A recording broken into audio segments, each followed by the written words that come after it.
आज आपण बनवणार आहोत पाण्याचा एकही थेंब न वापरता कांदा भजी, ह्याला खेकडा भजी सुद्धा म्हणतात। तर चला आपण सुरुवात करूया। इथं बघा मी मध्यम आकाराचे 5 कांदे घेतलेले आहेत। आता आपल्याला हे कांदे स्वच्छ करून घ्यायचे आहेत, सगळे वरचे टरपल इथे काढून घ्यायचे आहेत। आपल्याला पाण्याचा बिलकुल एकही थेंब न वापरता कांदा भजी बनवायची आहेत बघा, एकदम मस्त बनतात आणि एकदम टेस्टी। आता हे कांद्याचं पण पुढचं मागचं सगळं शेंडे काढून घेऊया। हे मूळ आहे ना कांद्याचं, हे काढून घ्यायचं, म्हणजे कसे कांदे आपण कट केले का नाही की पाकळ्या एकदम अलगद सुटते सगळ्या। आता सगळ्या कांद्यांचं आपण असं काढून घेतलेलं आहे साल वगैरे, आणि सगळ्या कांद्याची मुळं पण काढून घेतलेली आहे ती। आता आपण कांदे एकदम पातळ असे चिरून घ्यायचे आहेत।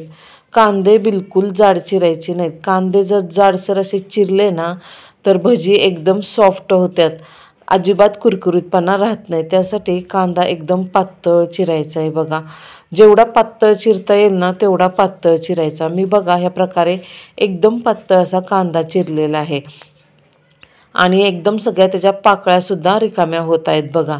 आता असेच सगळे कांदे बघा मी चिरून घेतलेले आहेत, सगळ्या पाकळ्या त्याच्या सगळ्या निसटलेल्या आहेत बघा। एकदम मस्त कांदा एकदम पातळ चिरलेला आहे।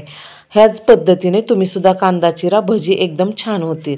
आता आपल्याला ह्याच्यात चवीनुसार अर्धा चमचा मीठ घालायचं आहे, आणि त्याच्यानंतर आपल्याला हळद थोडीच घालायची। हळदीचा जास्त वापर करायचा नाही, हळद जास्त वापरली ना तर काय होतं, भजी एकदम लालसर होतात। इथं मी काश्मीरी मिरची पावडर घेतली, ही फक्त आपल्याला कलरसाठी घेतली, तिखटपणासाठी नाही। आता ओवा घेतलाय थोडा, तो हातावर चोळून ह्याच्यात घालायचा, काड्या वगैरे असतात त्या फुकून आपल्याला ओवा ह्याच्यात घालायचा आहे। आता ओवा ह्याच्यात घालून घ्यायचा आणि सगळं व्यवस्थित मिक्स करून घ्यायचं आहे बघा। आपल्याला सगळं छान व्यवस्थित कांदा इथे मसाला सगळा आपण घातलाय ना, मिर्च मीठ वगैरे सगळं व्यवस्थित छान मिक्स करून घ्यायचं आहे। आपल्याला इथं पाण्याचा बिलकुल सुद्धा वापर करायचा नाही। आता हे सगळं मिक्स करून घ्यायचं चांगलं, आणि 10 मिनिटासाठी साईडला ठेवून द्यायचं, म्हणजे कांद्यात मीठ घातलंय ना आपण, ते कांदा पाणी सोडतो बघा, आणि आपल्याला एवढ्याच पाण्यात फक्त पीठ भिजवायचं आहे। तर आता आपण हे सगळं मिक्स करून साईडला ठेवून देऊया 10 मिनिटासाठी, म्हणजे एकदम छान पाणी सुटेल बघा त्याला। आता 10 मिनिटानंतर बघा इथं मी हे काढलेलं आहे, कांद्याने एकदम छान पाणी सोडलेलं आहे बघा। आता एवढ्याच ओल्या ह्याच्यात आपल्याला पीठ भिजवून घ्यायचं आहे। तर पीठ घालताना आपल्याला काय करायचं आहे, बेसन पीठ घालताना पीठ आपल्याला थोडं थोडंच घालायचं आहे, एकदम पीठ घालायचं नाही। असा 1-1 चमचा करून पीठ घालून घ्यायचं आहे। जेवढं आपल्याला पातळ हवा आहे ना तेवढंच ठेवायचं। आपण जर बघा विचार करा, याच्यात पाणी घातलं असतं तर किती पातळ झालं असतं। आता इथं थोडं थोडं पीठ घालून आपण सगळं व्यवस्थित छान मिक्स करून घ्यायचं।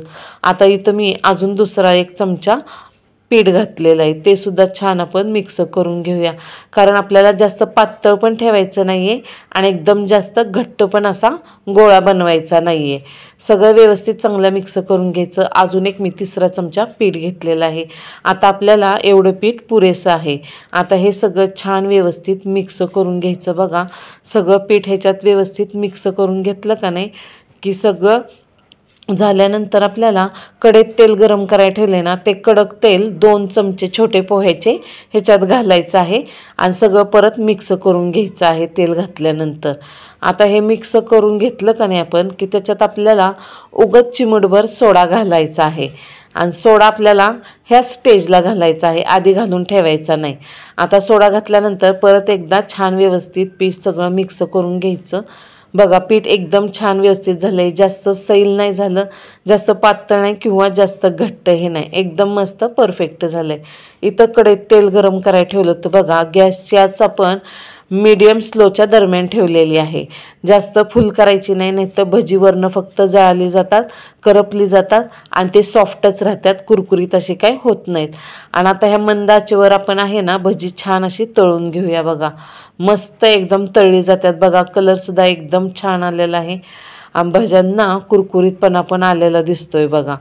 एकदम छान अशी मंद आचेवर तळली ना की छान कुरकुरीत अशी मस्त गाड्याच्या भज्यासारखी भजी होतात बघा। एकदम छान झालेली आहेत बघा, आणि कलर सुद्धा खूप छान आलेला आहे। आणि भजीसुद्धा चवीला खूप छान झाल्यात बघा. आणि सुगंध पण एकदम छान सुटला. इथं बघा 3 मिरच्या घेतल्यात, त्यांना उभा काप दिला. आता ह्या मिरच्यासुद्धा ह्याच्यात आपल्याला तळून घ्यायच्या आहेत बघा. मिरच्यासुद्धा भज्यावर तळून घेऊन टाकायच्या बघा. एकदम छान लागतात भज्यावर मिरच्या. थोडंसं मीठ घालायचं काढल्यानंतर. आणि अशी मस्तपैकी हॉटेल्स टाईप म्हणा किंवा गाड्यावरची म्हणा, अशी परफेक्ट भजी तुम्हीसुद्धा बनवा. माझी ही रेसिपी आवडल्यास माझ्या चॅनलला लाईक आणि सबस्क्राईब करायला विसरू नका. आणि ही रेसिपी जरूर बनवून पहा. एकदम सुंदर आणि एकदम परफेक्ट प्रमाण आहे आणि एकदम छान होतात हे भजी. चवीलासुद्धा छान होतात आणि एकदम कुरकुरीत होतात बघा. आणि ही रेसिपी अवश्य बनवून बघा. तर बघा ह्या प्रकारे अशी भजी मस्त झालेली आहेत. जरूर बनवा.